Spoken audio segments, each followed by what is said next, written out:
Assalamu alaikum to everyone. Here me Dr. Fiza. So let's discussing about the third molar extraction. How I extracted this third molar. This is when the third molar. So how I extract this tooth, by which method? So I am now here to telling you about that. Firstly, the patient था severe pain with the bulginess of the cheeks. तो मेरे लिए इतना इस tooth को extract करना is most easier case for me. लेकिन one complication is that थी कि tooth is not visible just like normal जो फर्म जो टूथ होते हैं वो विजिबल होते हैं. The third molar the bulginess of the एक तो चीक्स आ रहा था.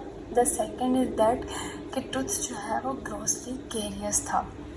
सो आई डिसाइडेड कि मैं कोई टूथ फोर्सेप यूज़ नहीं करूँगी. आई यूज़ ओनली अ एलिवेटर जिससे मैं इसको एक्जेक्टिव फोर्सेस दूँगी और जो टूथ है वो खुद ही आ जाए. ठीक है. देन आई डिसाइड के लोकल एनेस्थीसिया दिया एंड विथ इतना बल्जीनेस ऑफ पेशेंट में चीक्स इतने ज़्यादा वो सपोर्ट में नहीं आ रहे थे. So I supported from the second molar.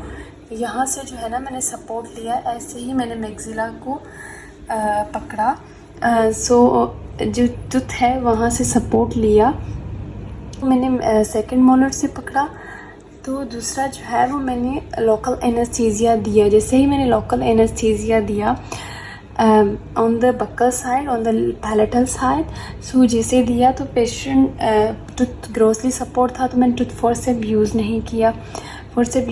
I just step from this side and use the elevator to toward the gravity force. हम इसको ऐसे लग्जेटिव फोर्सेस दिया नीचे की तरफ जो टूथ है हमारे पास इजीली आ सके. The tooth is slightly curve tooth. This is the slightly curve tooth. Curve root sorry is a curve roots. So it's not a typical cases which has found the impaction. This is not type of the impaction. हाँ literally हमारे पास ये था कि curve tooth है. अगर हमने forceps वगैरह use किया तो क्राउन तो ऑलरेडी ग्रोसिल कैरियस है. This is one the slightly आप देख रहे होंगे नीचे टूथ पड़ा है. रूट जो है ना स्लाइटली कर्व है और क्राउन जो है वो ग्रोसली कैरियस है. तो हम अगर फोर्सेप देते तो क्राउन जो ग्रोसली कैरियस होता वो ब्रेक हो जाता. जैसे क्राउन जो है ना ग्रोसली कैरियस था तो वो ब्रेक हो जाता. ठीक है. तो हमने क्या किया कि एलिवेटर सिंपली यूज़ किया. तो जिससे हमने एलिवेटिंग रिजेक्टिंग फोर्स थी वो क्या होता है कि जो कनेक्शन बिटवीन टूथ एंड यहाँ पे जो लिगामेंट्स होते हैं वो कनेक्शन उनका इतना लूज़ कर देता है, ब्रेकेज कर देता है, जिसकी वजह टूथ जो है वो आपका विद इन 2-3 मिनट्स टूथ जो है ना वो आ जाता है. तो this is a simplier case for me. So जैसे ही एक्सट्रैक्ट हो गया फिर मैंने सॉकेट क्लीन किया and goodbye to the patient. This video is just like that.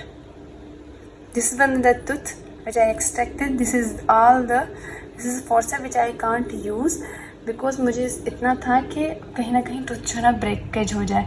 This one is the elevator which I used for the relaxation of the tooth.